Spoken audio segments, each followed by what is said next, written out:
माँ शैलपुत्री आप सभी की रक्षा करें, आप सभी की मुरादें पूरी करें। आज की इस वीडियो में आप सुनेंगे माँ शैलपुत्री की संपूर्ण कथा। आप जानेंगे माँ के मंत्रों के बारे में, साथ ही आप सुनेंगे आरती और सबसे अंत में क्षमा याचना।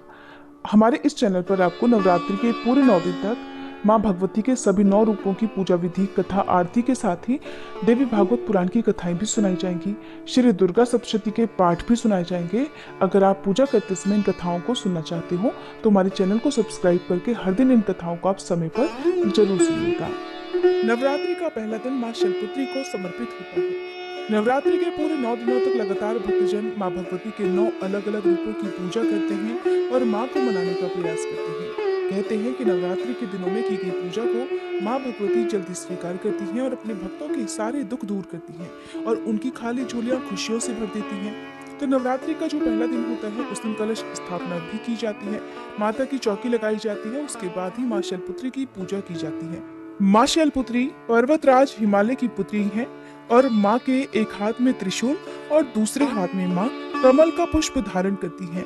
माँ शैलपुत्री बैल की सवारी करती हैं, इसलिए इनको वृषारूढ़ा और उमा के नाम से भी जाना जाता है और इनका वृषभ वाहन शिवा का ही स्वरूप माना जाता है। घोर तपस्या करने वाली माँ शैलपुत्री समस्त वन्य जीव जंतुओं की रक्षक भी हैं।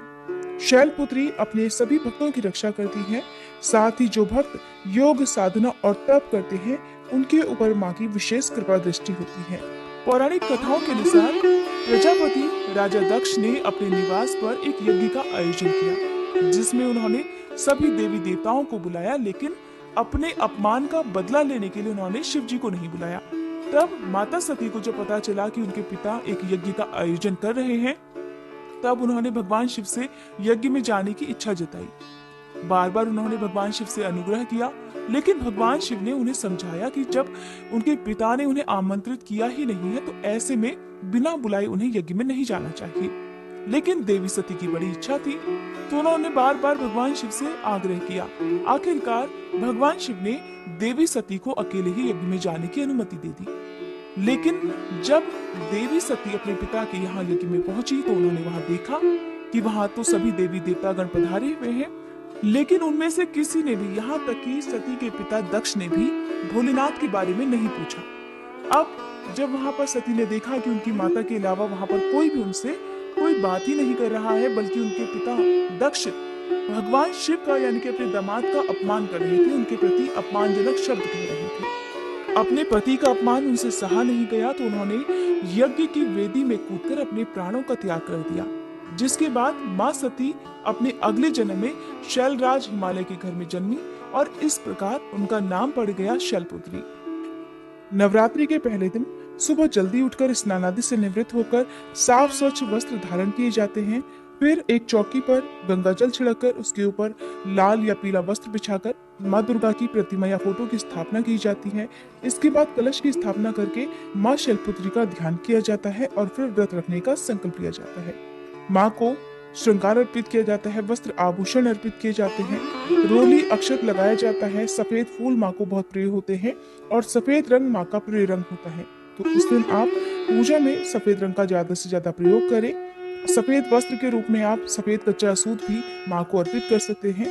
धूप दीपक जलाएं। यदि आप अखंड ज्योत जलाना चाहते हैं तो आप जला सकते हैं। शैलपुत्री माता की कथा, दुर्गा चालीसा, दुर्गा स्तुति या दुर्गा सप्तशती का पाठ किया जाता है। माँ को सफेद रंग की मिठाइयों का भोग लगाया जाता है।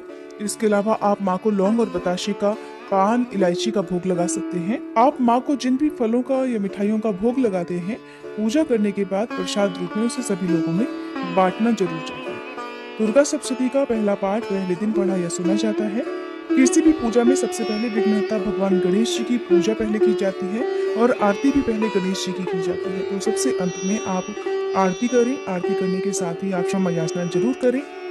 अगर संभव हो तो आसपास किसी देवी मंदिर में जाकर माँ दुर्गा की पूजा करनी चाहिए। पहले दिन आप माँ को श्रृंगार भी अर्पित कर सकते हैं। 16 श्रृंगार की जो भी सामग्री होती है वो माँ को अर्पित करने के साथ ही जो सुहागिन महिलाएं हैं वो माँ की मांग में सिंदूर लगाकर अपनी मांग में भी सिंदूर लगाएं। ऐसा करने से सुहाग की रक्षा होती है और पति पत्नी के संबंध भी मधुर बने रहते हैं। माँ शैलपुत्री हर प्रकार के भयों का नाश करने वाली है और माँ की कृपा से भक्तों को यश, कीर्ति, धन, विद्या और मोक्ष की प्राप्ति होती है। उम्मीद है ये कथा और जानकारी आपको पसंद आई होगी।